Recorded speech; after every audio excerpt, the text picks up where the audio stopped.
Paz de Cristo Jesus, meus amados irmãos, vamos iniciar hoje a lição de número 12, que tem por tema o reinado de Josias. Nós vamos comentar hoje basicamente sobre a reforma e o que Josias pôde produzir no período de seu reinado e trazer também para os nossos dias, que é o nosso objetivo da aula, trabalhar com esta linha de pensamento, sempre trabalhando com o tempo a qual a escrita foi realizada e trazer para os nossos dias, contemporaneidade de nossos dias. Então, iniciando, nós temos o rei Josias, começou a reinar com 8 anos de idade, e isto é importante por quê? Porque se ele tivesse começado a reinar com 30, 40, 50 anos, ele provavelmente teria sofrido a influência de seu pai e de seu avô, mas, consequentemente, por não ter vivido nesta época, ou na época deles, no sentido de ter uma convivência, ter um entendimento do que estava acontecendo naquele período, ele não sofreu a influência. E isso foi muito bom para o desenvolvimento dele, para que ele pudesse iniciar o seu ministério. Então Josias, ele começa a reinar com 8 anos de idade, reina 31 anos e morre com 39 anos de idade. O nome de Josias significa apoio. O Senhor apoia. E guarde isto, tá? O Senhor apoia. Porque a gente vai trabalhar dentro desse viés no final do nosso conteúdo. Então, o significado do nome é o Senhor apoia. O quanto precisamos do apoio de Deus para as nossas vidas. E a gente tem, eu vou ler aqui rapidamente para você, para nós, Salmo de número 40, você conhece, versículo de número 17. Salmo 40, 17 diz assim: Eu sou pobre e necessitado, mas o Senhor cuida de mim. Tu és o meu auxílio, meu libertador, não te detenhas, ó meu Deus. Então,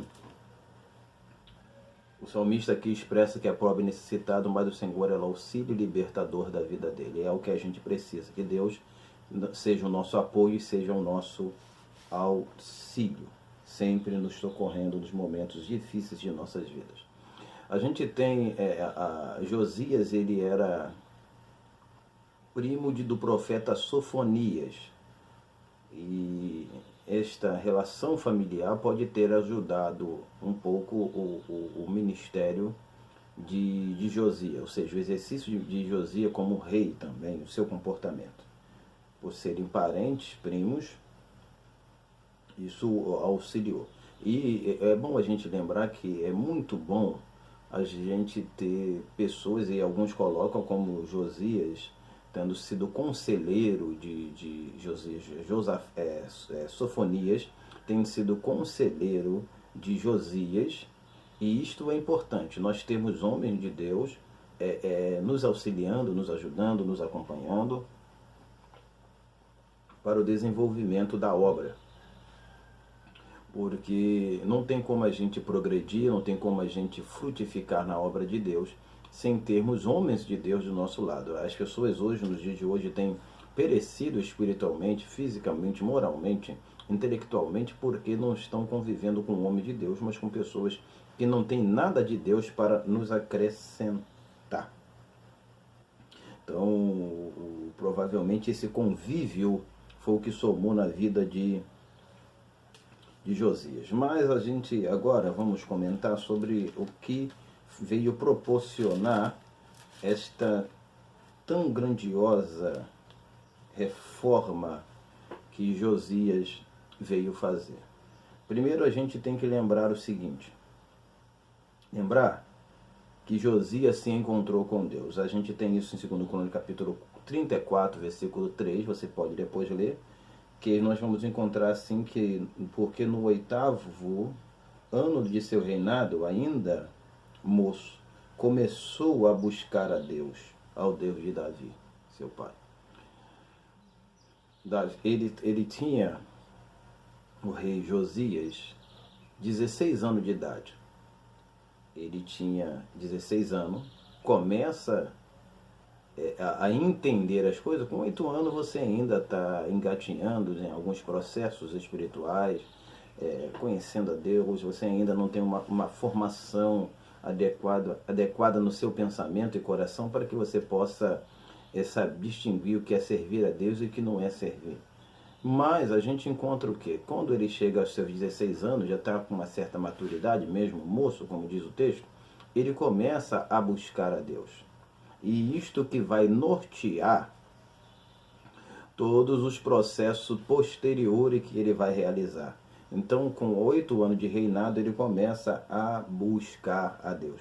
E o quanto é importante nós buscarmos ao Senhor, como diz o texto de Isaías 55, versículo 6, buscai ao Senhor enquanto se pode achar e invocá-lo enquanto está perto. A gente precisa buscar a Deus. Hoje a gente encontra pessoas fazendo de tudo, menos buscando a Deus. O buscar a Deus é o essencial para as nossas vidas. Então diz o texto aqui de Isaías 55, versículo 6. Buscai o Senhor enquanto se pode achar e invocar enquanto está perto. Então buscar a Deus é importante, é extremamente relevante para as nossas vidas, para o progresso espiritual, para o desenvolvimento espiritual que nós precisamos ter e alcançar do Senhor. Então é necessário buscar a Deus, é preciso buscar a Deus. Então a gente precisa buscar a Deus. Então nesse período ele começa a fazer a reforma com 16 anos. Guarde também não só o ano que ele estava começando a desenvolver e a idade dele neste período. A obra de Deus na vida de Josias começou antes da obra do templo.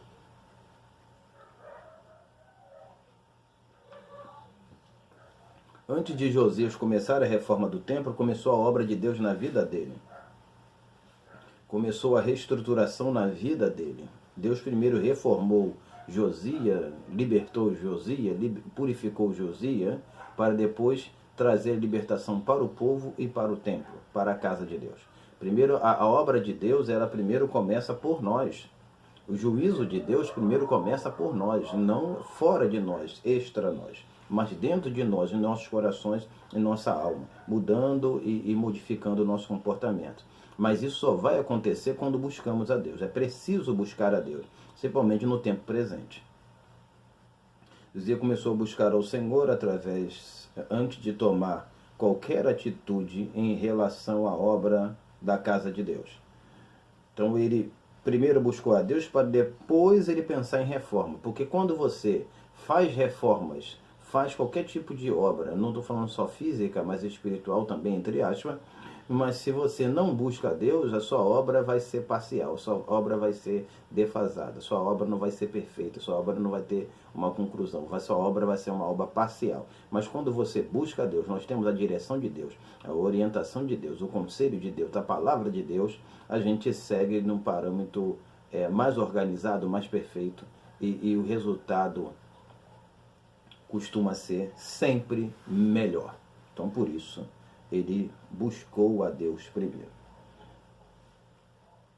A ruína na vida de um líder é não ser orientado por Deus. O que vai causar a ruína na vida de um líder? Não estar debaixo da orientação de Deus. Josias, ele tinha Sofonias, seu parente, tinha a profetisa Hulda, a qual a gente vê no texto ele consultando a ela, mas provavelmente consultara outras vezes se realmente Salum era seu tio, e isso aí agora não é questão de nós discutirmos aqui, mas Salum era seu tio, Hulda era sua tia, então ele estava amparado familiarmente por pessoas de Deus para o auxiliar, ele conduzir a servir e adorar a Deus de uma forma plena e cabal. Então isso era importante, estarmos rodeados dentro de casa, dentro de nossa família, dentro de nossa igreja, de pessoas de Deus. Então o que vai levar à ruína de um homem de Deus é não ser orientado por Deus ou por homens de Deus. Aí sim, começou a purificar Judá, o reino, e a Jerusalém. Depois que ele recebeu toda a orientação de Deus, ele começou a fazer as devidas reformas. É a partir deste período. Então, quando a gente, eu vou deixar aqui marcado aqui que eu vou ler um texto depois, mas quando a gente vai para o capítulo, lá para o início de Reis, o que a gente vai observar? Vai observar que no ano 8º ele começa a buscar a Deus, e no ano do 10º, no 12º ano, ele começa a fazer o quê? Trabalhar com as coisas da reforma. Ele começa a fazer as devidas reformas. Ele começa a arrancar as coisas que precisavam serem arrancadas. Então ele começa a realizar essas coisas na obra de Deus. Então ele primeiro, e eu posso dizer isso aqui, primeiro ele se preparou espiritualmente para depois ele tomar qualquer atitude referente à obra de Deus. Às vezes a gente quer fazer a obra de Deus, mas não buscamos nenhum tipo de preparo, de organização, de estrutura para que aquilo venha acontecer de uma forma espiritual e não física, porque não é por força nem por violência, mas é pelo Espírito do Senhor dos Exércitos. Então, em 2 Crônica 34, versículo 3, que começa falando no ano 8, porque no 8º ano do seu reinado, que aqui é bem detalhado, e eu vou ficar por aqui, ele começou a buscar a Deus, e no ano do 10º começou a purificar a Judá e a Jerusalém. Então, depois que ele começou a buscar a Deus, se estruturou 4 anos de teologia, de oração e busca, entendendo que era a vontade de Deus, ele agora vai começar a aplicar o que ele aprendeu, aquilo que ele recebeu do Senhor, aquilo que ele compreendeu do Senhor. Então ele começa a purificar Judá e Jerusalém. Então a purificação que ele começa a fazer, a gente vê registrado tanto em Crônica e tanto em Reis. Mas deixa eu seguir aqui. Seus feitos. Quais foram os feitos de Josias? Ele começou destruindo os bosques, as imagens de esculturas, os altares de Baalins que existiam, cortou as imagens de sol, quebrou e reduziu a pó e espargiu sobre a sepultura dos que ele tinha sacrificado, ou seja, dos sacerdotes pagãos. Esse capítulo 34, versículo 4 de 2 Crônica. E com os ossos dos sacerdotes queimou sobre os seus altares e purificou Judá e Jerusalém, como a gente já citou aqui. Versículo capítulo 34, versículo 5. Realizando as mesmas coisas em todas as outras cidades. Cidade de Manassés, Efraim, Simeão e Naftali. O que a gente precisa guardar aqui? A gente precisa guardar o seguinte. Primeiro, que ele não fez uma reforma pessoal, só nele, mas ele fez uma reforma que expandiu e alcançou outros povos, outras pessoas, então Judá e Jerusalém. Segundo, ele não fez uma reforma no seu ministério. Ministério, não estou falando no sentido a só a igreja que ele estava, mas ele expandiu esta reforma, esse pensamento a outras pessoas, outros que estavam debaixo de sua autoridade. Ele estava trabalhando assim. Ele é um pastor presidente. Então ele não só reformou a matriz, não só trabalhou com a matriz, mas trabalhou com todas as demais congregações para que todos tivessem o mesmo viés, o mesmo pensamento, a mesma ideia, o mesmo caminho e o mesmo entender de Deus. Às vezes nós hoje estamos fazendo reformas unas, só trabalhamos naquele lugar onde nós estamos e deixamos os demais agirem conforme desejarem. E isso é extremamente ruim e danoso. Tudo isso foi feito no ano do 10º do seu reinado. Ele começa a fazer isso. Aí, preste atenção. Não existe mudança sem atitude. Nós não podemos pensar que as coisas vão acontecer naturalmente. O tempo vai passando e as pessoas vão mudando. Não. Só vão mudar quando forem confrontadas. Só vão mudar quando houverem atitudes contrárias para que isso aconteça. Às vezes a gente fica pensando assim, não, agora está mais novo, com o passar do tempo ele vai mudar. Não. Se nós não falarmos, se nós não ensinarmos, se nós não confrontarmos, aquela pessoa vai continuar do mesmo jeito. Então Josias era muito novo para entender esse tipo de coisa. Então quando ele chegou a 16 anos de idade, no 8º ano do seu reinado, ele começou a entender o que era Deus, começou a buscar a Deus, começou a se relacionar com Deus. E como eu disse na aula passada, não existe relacionar com Deus com a presença do diabo, com a presença de inimigo. Ou quando você adora a Deus, quando você se achegou a Deus, como a gente citou sobre o rei Ezequias, se chega a Deus, a gente expurga os inimigos, a gente bota para fora as coisas que são ruins e não se relaciona essas duas coisas. Então, quando ele se chegou a Deus, ele entendeu que se chegar a Deus era arrancar do meio do reino tudo aquilo que era contrário à vontade do Senhor. E isto é importante, porque hoje a gente vê pessoas dizendo que estão se aproximando de Deus, mas também próximo da idolatria, próxima de certo tipo de coisas que apontam diretamente a ausência perfeita e plena da presença de Deus. Então não existe presença de Deus com presença negativa, com a presença do diabo, com a presença da porfia, com a presença da usura, com a presença do amor ao dinheiro, com a presença do amor à fama, com a presença dos privilégios do mundo. Se Deus está, isso não pode estar.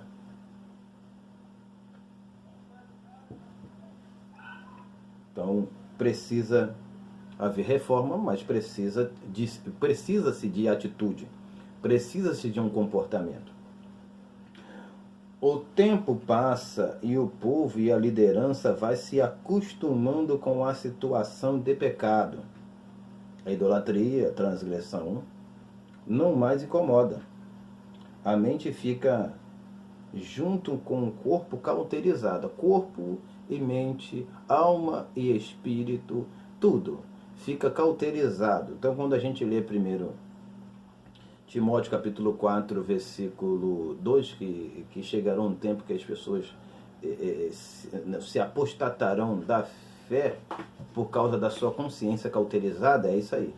Não tem, a mente está obstruída para o agir soberano e poderoso de Deus. As formas de idolatria praticada por seus antecessores ainda existiam. Isso impossibilitava uma melhora espiritual. O povo convivia com Deus e junto com o diabo. Parece forte as minhas palavras, mas é uma pura realidade. Hoje as pessoas vivem com Deus e com o diabo. E, na realidade, a convivência com o diabo anula a presença de Deus. Mas eles acham, na consciência, no entendimento, que Deus está com eles. Tá? Mas há uma insensibilidade a Deus, e com isso as pessoas praticam sim os devidos rituais a Deus e achando que Deus, por causa dos rituais, está presente. Deus não está presente por causa dos rituais. Deus está presente por causa da adoração verdadeira. Então a gente precisa colocar para fora alguns comportamentos que vêm nos seguindo, algumas regras que vêm nos acompanhando, alguns rituais, algumas coisas que vêm nos acompanhando, que vêm com ideia e pensamento de piedade, mas não é piedoso, nem tampouco louvável a Deus. Todas as reformas antes de Josias foram parciais, por isso não tiveram tanto efeito. O que se faz pela metade, muda pela metade. Tinha dentro do povo adoradores híbridos, com duas naturezas. Isso a gente encontra no capítulo 18 de 2 Reis, quando o rei da Síria, a gente já citou sobre isso, ele envia outros povos para ali, e o povo adorava a Deus, adorava os outros deuses. O povo de Judá estava fazendo a mesma coisa. Por quê? Por causa daquilo que fora implantada pelos antecessores de Josias, trazendo para os nossos dias a costumes, a comportamentos, a ideias que a gente vem seguindo ao longo do tempo, que às vezes não é aquilo que Deus quer que sigamos. Mas porque o tal do Salomão, só estou dando exemplo, o tal do Salomão colocou, a gente é o homem mais sábio que teve, então vamos deixar porque ele teve, se ele fez porque era isso, não. Devemos arrancar. Se temos a inspiração, se temos a orientação dada por Deus para as nossas vidas, devemos arrancar essas coisas, porque tem coisas que está dentro da igreja, no seio da igreja, que não é da vontade de Deus e continua até hoje. Algumas coisas durando na igreja por 300 anos, como por exemplo, a gente está aqui no ano 600, Salomão reinou entre o ano 900 e alguma coisa, 970 anos. Então a gente tem aí 350 anos, vamos dizer assim, arredondando, de... Josias começou a reinar em 640.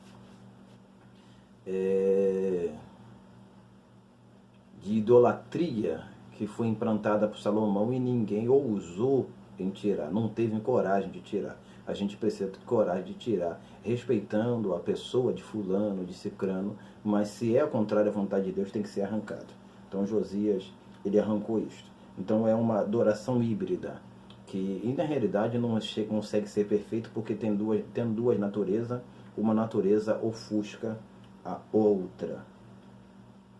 Foi preciso arrancar tudo o que era idólatra. O altar de Jeroboão, filho de Nebate, foi queimado. Aí você vê quanto tempo se tem.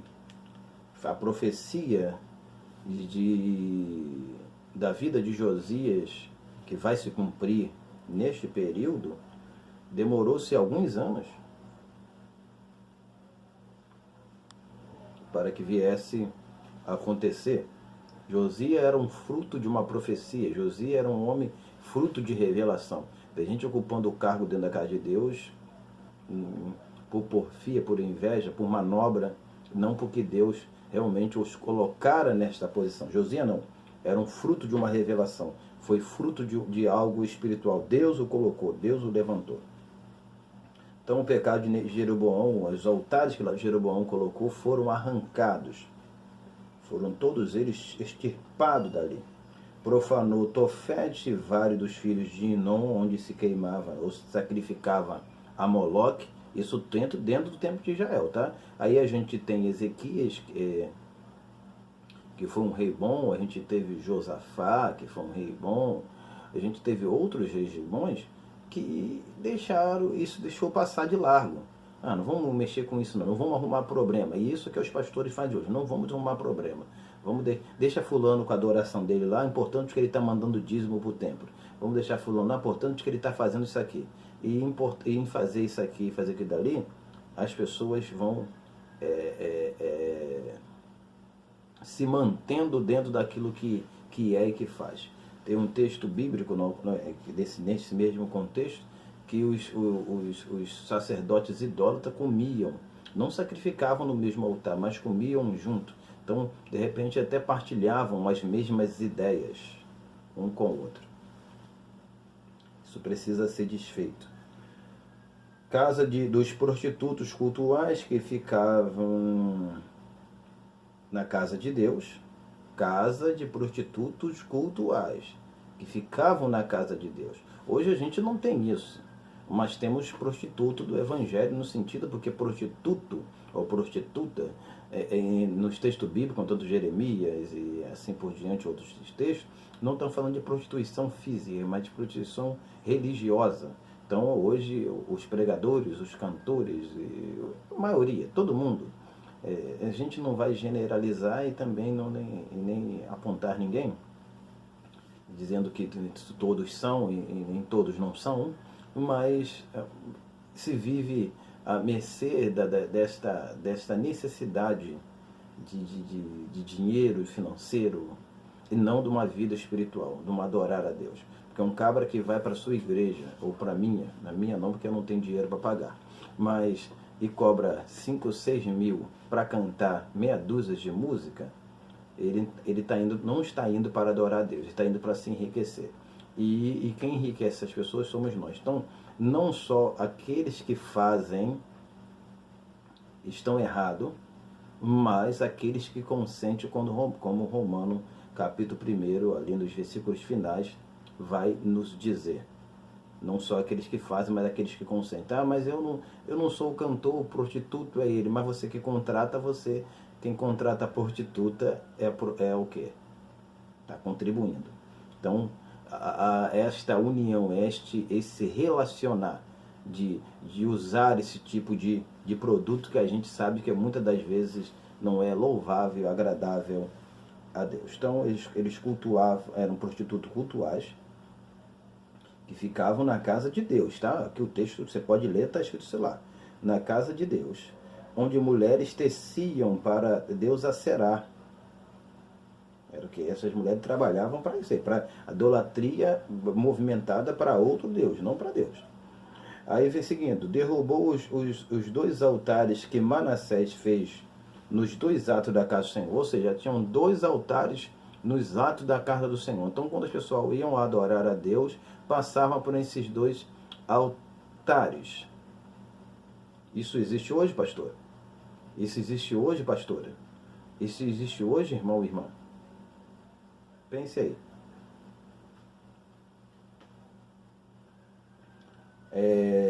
Profanou os altos de Salomão, de fronte de Jerusalém. De fronte de Jerusalém era em frente a Jerusalém. Então, quando entrava em Jerusalém, você já via aquilo que Salomão tinha produzido. E todos os reis reinaram em Judá, em Jerusalém. Então, eles viam aquilo dali, mas foram deixando o tempo passar, o tempo foi passando, o tempo foi passando, o tempo foi passando. Estavam vendo, mas não tomavam atitude para que aquilo pudesse ser arrancado. De repente estava trazendo algum tipo de lucro, algum tipo de benefício, então vamos deixar aí.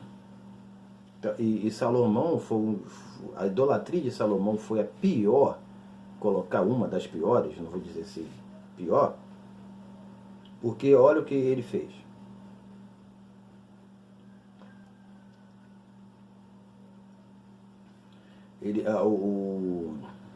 Os altares que ele colocou para Astarote, Quemos, Milcom, para adoração esses três ídolos ou deuses.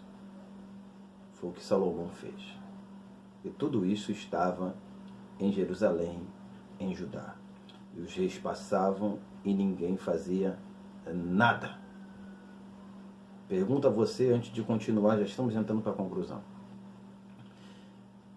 Você está vendo o que está acontecendo na obra de Deus, como eu estou vendo também. E o que eu estou fazendo? O que você está fazendo na obra de Deus? Nós estamos esperando Josias nascer para poder fazer as devidas reformas? Ou nós vamos nos comportarmos como Josias, debaixo do apoio e do auxílio de Deus, e vamos arrancar de dentro da casa de Deus esse tipo de idolatria nos átrios, nos pátios, ou adjacente às nossas terras, eu falo terras espirituais, aonde congregamos e aonde participamos. Não devemos nos conformar com este mundo, mas devemos sim nos renovar pela renovação do nosso entendimento. Para o meu entendimento e para o seu entendimento ser renovado, é preciso, é necessário buscarmos a Deus. Só através da oração e do buscar a Deus que vamos ver da forma que precisamos ver e entender da forma que precisamos entender para praticarmos as devidas reformas que as nossas igrejas, em geral, precisam alcançar. Seguindo, no ano 18º, foi que ele celebrou a maior Páscoa da história dos reis de Israel. É nesse mesmo ano que ele faz a reforma do templo, que termina com o grito de liberdade da Páscoa, livre do cativeiro idólatra. Então, a gente vai observar que as reformas de Josias não é que ele fez no ano 8º 16 anos, depois com 20 anos no ano do 10º, e depois com 26 anos no ano no 18º do seu reinado. Mas ele veio progredindo. Claro que as reformas nas coisas não eram como hoje, que a gente vai de carro, de avião e vai resolvendo as coisas com tanta facilidade. Então, ele foi devagar, graduativamente, paulatinamente, resolvendo os problemas. Depois que ele resolveu os problemas, ele reforma o templo, tá? A reforma do templo não é no ano do 10º. A reforma do templo é no ano 18º. Ele reforma o templo. Quando ele reforma o templo, purifica o templo, ele vai realizar a Páscoa, que é o grito de liberdade do cativeiro idólatra. Porque você sabe que Páscoa significa liberdade, significa livre, liberto. Então essa Páscoa foi a maior porque foi o grito de liberdade do cativeiro idólatra que envolvia todo o Judá por longo desses anos, desde Salomão até o tempo dele. Então ele precisava primeiro fazer essas reformas para depois realizar a Páscoa. Josias teve 3 períodos de reforma. Primeiro, a gente já citou, 8 anos do seu reinado, buscou o Senhor, com idade de 16 anos, frisamos isso já, mas vale ressaltar. Com do 10º ano, 12 anos de reinado, arrancou as idolatrias, com 20 anos de idade. E deixa eu dar uma pausa aqui. Muito novo de idade, mas quando a gente se aproxima de Deus, não é a nossa idade que vai valer, não é o nosso tempo de idade, mas o nosso relacionamento que vai valer para o desenvolvimento e crescimento da obra. Hoje precisamos de um homem de 50 anos, 60 anos, como antigamente as Assembleias de Deus e outras igrejas precisavam de homens mais maduros para exercer o ministério. Que tenha 16 anos, que tenha 20 anos de idade, o pastor, o obreiro, mas que tenha compromisso e responsabilidade, seja compromissado com a obra de Deus, com a casa de Deus. Nós não precisamos de velhos, mas também não precisamos de novos. Nós precisamos de homens com reverência, com intimidade e proximidade com Deus. É isto que importa. É isto que importa. A gente não pode mais viver tolerando o pecado, porque o pecado está crescendo grassantemente dentro da igreja. A gente está vendo e não estamos combatendo. Seu ano 18º, reformou a casa de Deus. Isso com 26 anos de idade. E as coisas foram continuando assim, a gente acredita. Mas não é discussão agora nós pautarmos se ele parou depois de 26 anos, por isso acarretou a sua morte. A gente não sabe, prematura, a gente não sabe. E a gente não quer especular nada agora aqui, por causa também do tempo, que já estamos chegando no final. Observação: será que estamos celebrando a Páscoa, a ceia, sem reforma? Segundo, será que o tempo já nos fez conformado com a idolatria? Será que o tempo já nos fez conformado com a idolatria? Seja um Josias, viva debaixo do apoio de Deus. Nós precisamos hoje não é de muita coisa não, precisamos de Josias, precisamos de homens que busquem a Deus para que a obra de Deus venha produzir o seu efeito desejado. Quero terminar aqui antes de orar, lendo Amós capítulo 5, versículo de número 6. Buscai ao Senhor e vivei, para que não se lance na casa de Jacó como um fogo, e a consuma, e não haja em Betel quem o apague. Buscai ao Senhor e vivei. Nós precisamos buscar mais a Deus. Como diz o hino de José de Paula, para ser uma bênção e que se prolonguem os dias meus, eu preciso buscar mais a Deus. Precisamos buscar a Deus para que possamos viver, não só fisicamente, mas espiritualmente também, que é o mais importante. Vamos orar e agradecer o Senhor por essa oportunidade de estarmos estudando a sua preciosa palavra. Amém. Senhor Deus, muito obrigado por tudo que o Senhor tem nos permitido. Peço, Senhor, que continue abrindo o entendimento, a compreensão deste professor e desta professora, deste aluno, dos teus servos e servas, para que ao lerem, estudarem a revista e ao verem este vídeo possa lhe acrescentar conhecimento e entendimento, que sim, juntos possamos aprender a palavra do Senhor e ensinarmos com toda a veracidade que ela contém. Por isso, muito obrigado por este dia, em nome de Jesus. Amém. Glória a Deus, fique na paz do Senhor, que Deus lhe abençoe. Tenha um ótimo domingo e uma boa aula.